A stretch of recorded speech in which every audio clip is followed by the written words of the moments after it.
To'g'risini aytsam, juda boy emasmiz.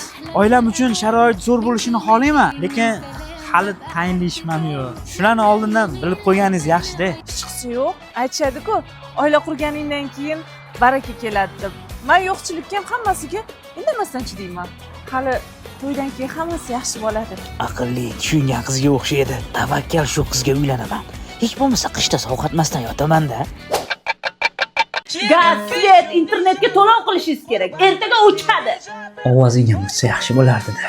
Ertaga dugonamni to'yi, yangi ko'ylak olishimiz kerak. Eshityapsizmi? Ha, eshitaman, olib beraman.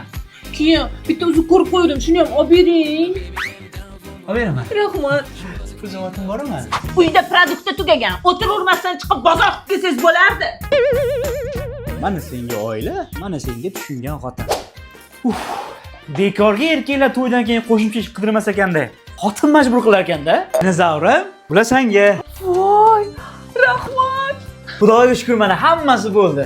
Uy ham, ish ham, mashina ham, sovg'alar ham. Aytuvdim-ku sizga oilada baraka bo'ladi deb. Esingizdan chiqarmang. Hammasi mana deb bo'ldi.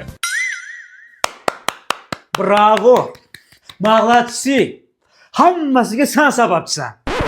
Men qarshichalik o'tirdim. Bu hayot seni menga berdi.